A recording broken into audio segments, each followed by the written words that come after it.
everything all figured out ahead of time.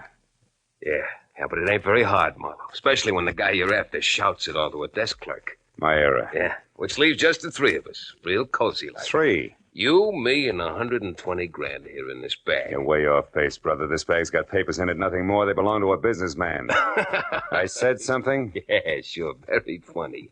Look, Buster, Joe Gordon's no more a businessman, and his real name is Joe Gordon. So after I leave, you go back to Sam Dietrich in room 111 and tell him that Marty Stopka says thanks. For what? For the $120,000 I've been waiting 2 long years for. And also tell him and Gigi Ganther, who might still be around, that Stopka had it all figured. Like you say, Marlowe, ahead of time. I don't follow you, bud. You're not supposed to. Just turn around, face the wall, and listen carefully. You tell Sam Dietrich that I knew he'd pull something like this just as soon as he got back into circulation. You got that? Yeah. Word for word, Stopka. Good. Now all you have to do is remember. When Marty Stopka said remember it, he put that cantaloupe with fingers in the small of my back and shoved hard. By the time I got to my feet again, both he and the black bag were gone. That made Joe Gordon or Sam Dietrich my best bet. So I took the stairs to the ground floor fast and raced for the end of the corridor in room 111. But when I threw the unlocked door open, I found something I hadn't counted on. A curtain flapping in the breeze of an open window and nothing more. The desk drawers, the closet, the bureau empty. And on an end table next to the telephone, a bus schedule unmarked. At that, I was beginning to get very mad at a private detective with public patsy named Philip Marlowe. Then the telephone rang, and when I answered it, the operator said that she had a long-distance call for Joe Gordon. I said thanks, I'd take it. Hello? Sam, this is Kay. Marlowe? Yeah, honey, Joe Marlowe is in Brother Gordon, remember? Oh, I can explain all that, Marlowe. Oh, sure, baby, but not now, later. Later, after you've had a chance to think up a few more lies. All right. So I didn't tell you the whole story. What's the difference? Did you get the bag? I did, but I didn't get to keep it very long. Something ugly named Stopka wanted either it or my life, so I made a quick decision. Stopka has the bag. Oh, that's great. Yeah, isn't it, though? What? One thing, baby. I'm the decoy with suitcase for some kind of shenanigan that's wrapped around 120 grand, which you and Sam Dietrich have. And there's a trio in the act. Namely, Sam Dietrich, Marty Stopka, and one Gigi Ganther. Gigi? Marlowe, have you seen Gigi? Have you, Marlowe? Maybe yes, maybe no. Now, why don't you come clean? Admit you're happy that Stopka got the suitcase from me while Sam beat it out of an open window.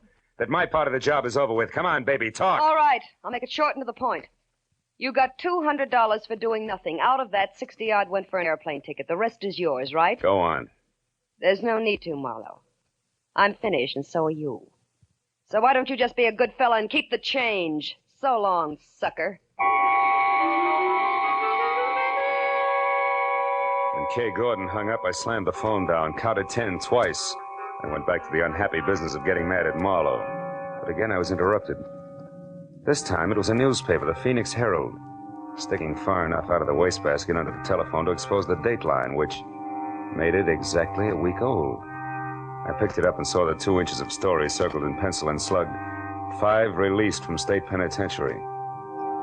Sam Dietrich, 41 of Los Angeles, who was arrested in Lonesome, Arizona for the armed robbery of a general store in February 1947, also was released today. Now everything was beginning to add, with one high-priced exception. Very few general stores in towns called Lonesome keep $120,000 in the till, even on a busy day. So I headed for the office of the Phoenix Herald in the chance that I could learn something about the cash involved from newspapers that were 2 years better than 1 week old.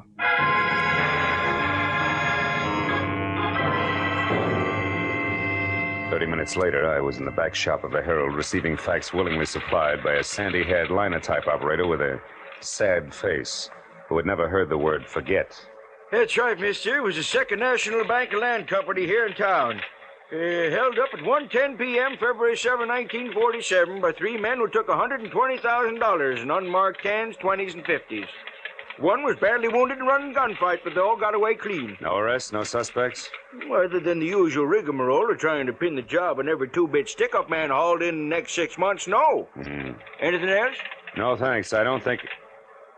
Say, wait a minute. Lonesome, Arizona, that unmarked bus schedule.